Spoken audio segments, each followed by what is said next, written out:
hopefully this will impact somebody's life in a positive way. And if they don't know who Jesus is, I hope they'll at least be encouraged to go seek him out. So.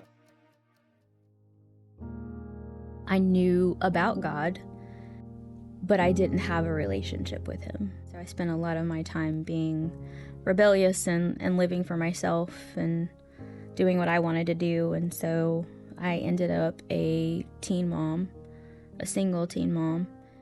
It's amazing how he puts people in your life. I mean, especially a random high school connection, like random work, you know, all trickling through. Yeah. But it's just like, oh, here's this like-minded person. I was always raised in it, but I didn't always follow it. You know, Yeah. I just didn't make it top priority. Definitely spent a few years living for myself and living for the world. And I had gone all the way from birth through high school and then college through early marriage. We weren't, you know, we'd go on Easter, we'd go Christmas Eve service, stuff like that. One of 7 or so Mormons in high school. Frustrated that I was looked at so differently, but in my mind, I'm like, but I believe in Jesus, but I believe in God.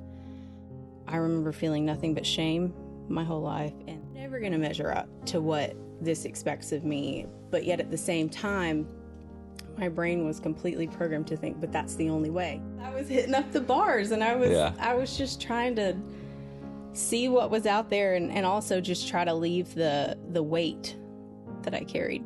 Am I even a good person? Like, because I am making all these choices that don't go with how I was raised, so am I doomed? So tired of feeling like I was never going to be good enough. Like, eyes were being opened to so many things, the differences between the beliefs. That they had no idea that years That you had been on the cusp for I years. had been on that journey. I'll never forget our first basketball practice. We were going to start with the Lord's Prayer. He's like, Stoltz, break us down, get us, start us up with the Lord's Prayer. And I was like, God, thank you for my team. I hadn't even know what the Lord's Prayer was. Yeah. Then get to high school and start getting interested in girls and, field parties and things like that. And I just spent so long walking away from them. And then I got to that point where I was like, I'm a mess. He probably doesn't want me. But I also looked at God as just this authoritarian. I let a lot of people influence me. And you are doing this on the weekends and you're doing that. And I'm like, oh God. It's like, was he at that party? Was he at that? I've been arrested. I've been broke. I've been depressed. I've been suicidal. Like, I've got a laundry list just like everybody in this room does.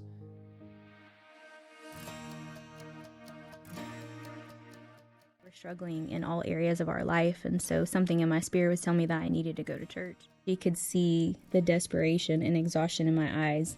I had never been in a relationship with Jesus because I was too busy holding on to my past. After hearing that song, I just broke down in tears. And like I said, there was nobody around me. I picked a row where there was nobody there, but I felt like somebody was hugging me. I had a kid, and then I was like, ooh, I need to be a better example, right? Yeah. We got to get a home church, and we got to get our foundation right.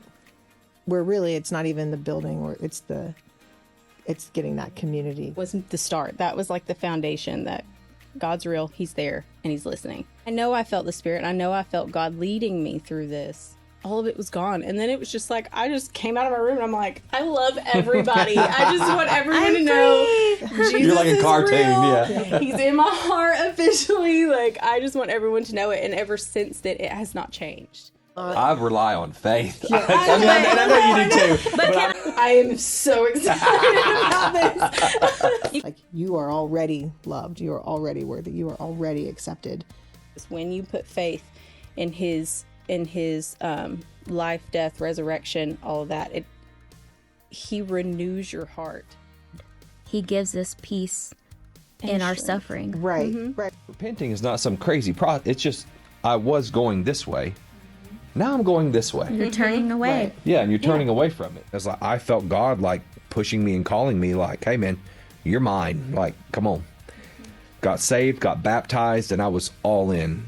then last July, I had my supernatural experience, and it was so real. And I felt a physical hug, like just some giant man was just grabbing me and holding me. And I was like, this is the most bizarre thing I've ever felt in my life. And once you start to learn that he just really loves you, and he really just wants you by his side, he doesn't need you to clean yourself up and then come to him. He needs you to come to him in the broken mess that you are. And that's what I was. I was a broken mess. It's like, I look at my son and my daughter, and they're a gift from above, but it's like, we argue. And I'm like, why are you arguing with me? Like, I'm doing what's best for you. And I was like, no, you're not. I'm like, I promise I am. And then I'm like, sound like somebody? We're starting a Bible study. Do you want to join us? I think that should be the least offensive thing And, that like- anyone has ever said. Yeah, I thought that was going no, somewhere totally different. Church. Right. Like joining a church to me is like PT. Don't say that to me. I ain't a member of nothing but Jesus' church. Okay. Big C church. Big C. They've been good since day one.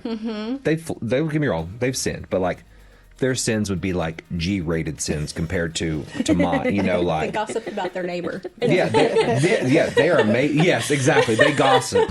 Ours may have been poor choices and questionable paths here and there, but others have struggled that wasn't choice, but it was just placed on it. They were just put in it, and coming through it is their strength story. Every facet of life, God uses it. Like he's like, hey, you made really poor choices.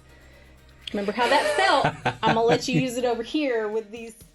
I found Pastor Allen at church, and I was like, hey, don't know what happened, but I need to be a preacher. Story and how we got there and all the things, and we tell him, and he just looks at us and he's like, wow, what a story. Be an ambassador for Christ. Go tell people about Christ. Even if it get a red letter Bible and just read what Jesus said. Where it's like God, God's perspective. It's like, look at, I made man, my greatest creation ever. And an angel's like, yeah, they're great. And then it goes back to God and goes, I'm going to kill them. And the angel says, oh, thank God. I think road rage will always be one of my struggles, but I never do it to their face. Very large percentage of young adults, and I mean young adults like high school and college, are all about Jesus. Gung-ho. And it's amazing. Yeah. Is social media the best thing for us? Probably not. Is it going away? Probably Definitely not. Right. So why not use it to reach more people for the kingdom? He woke more me for up. you. He woke you up, and he woke you up, and he woke you up at whenever he needed to. One of the most beautiful things about this, and like I keep repeating myself, but that's why I want to do this. You mentioned that podcast that you listened to that helped change you. Like, I pray God uses this. I mean, if it reaches one person and just shows them. No, you won't. This You side won't of take it, me yeah. away from my relationship with Jesus. Right. Tell you this, I was prepared for me to choke up at some point. So